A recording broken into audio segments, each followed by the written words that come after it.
মধ্যপ্রাচ্য জুড়ে ইরানকে ঘিরে আবারও বাড়ছে উত্তেজনা। তেহরানের বিরুদ্ধে এবার নজিরবিহীন হামলা ছক করছে ওয়াশিংটন। শুধু তাই নয়, ইরানের সর্বোচ্চ নেতা আয়াতুল্লাহ আলী খামেনি ও তার ছেলে মোস্তাবা খামেনিকে হত্যার পরিকল্পনা এঁটেছে ট্রাম্প। এমন তথ্য জানিয়েছে মার্কিন সংবাদ মাধ্যম এক্সিওস। তবে কি এখনও বসে থাকবে তেহরান? বিস্তারিত জানাচ্ছেন এসআই রাজ। ইরানের পারমাণবিক কর্মসূচি নিয়ে মার্কিন প্রেসিডেন্ট ডোনাল্ড ট্রাম্প এক নজিরবিহীন ও কঠোর অবস্থান গ্রহণ করেছেন, যা মধ্যপ্রাচ্যের ভূরাজনীতিতে চরম অস্থিরতা সৃষ্টি করেছে। আশঙ্কা করা হচ্ছে যে কোনো সময় ইরান ও যুক্তরাষ্ট্রের মধ্যে যুদ্ধ শুরু হতে পারে। ট্রাম্প বারবার হুমকি দিয়ে আসছেন যে ইরান চুক্তিতে রাজি না হলে দেশটিতে অতর্কিত হামলা চালাবে মার্কিন বাহিনী। চুক্তিতে রাজি হওয়ার জন্য ইরানকে 10 দিনের সময় বেঁধে দিয়েছেন মার্কিন প্রেসিডেন্ট। মার্কিন সংবাদ মাধ্যম এক্সিওসের প্রতিবেদনে বলা হয়েছে, ইরান পারমাণবিক অস্ত্র তৈরির সব পথ চিরতরে বন্ধ করার প্রতিশ্রুতি দিলে তেহরানকে সীমিত পরিসরে ইউরেনিয়াম সমৃদ্ধকরণের অনুমতি দিতে পারেন ট্রাম্প।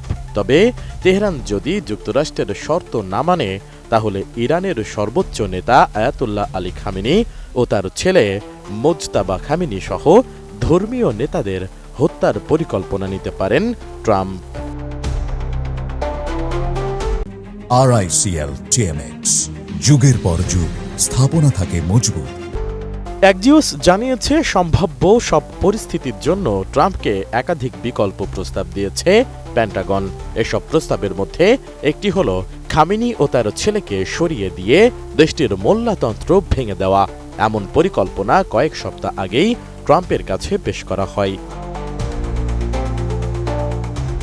মার্কিন প্রেসিডেন্টের এক উপদেষ্টার বরাতে প্রতিবেদনে বলা হয়েছে, ট্রাম্প শেষ পর্যন্ত কি বেছে নেবেন তা কেউ জানে না। তিনি নিজেও এখন পর্যন্ত কোনো চূড়ান্ত সিদ্ধান্ত নেননি, তবে সব পথই খোলা আছে।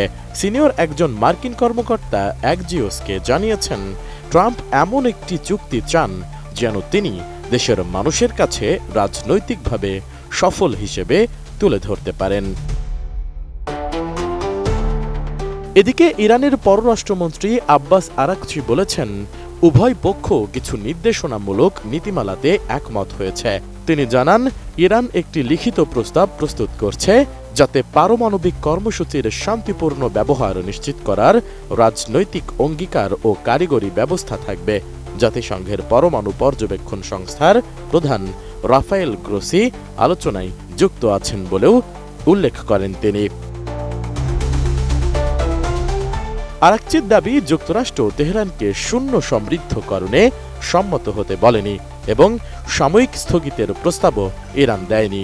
তার মতে, আলোচনার লক্ষ্য হল ইরানের পরমাণু কর্মসূচি চিরকাল শান্তিপূর্ণ থাকবে তা নিশ্চিত করা এবং এর বিনিময়ে নিষেধাজ্ঞা প্রত্যাহার। এসআই রাজ, এটিএন নিউজ।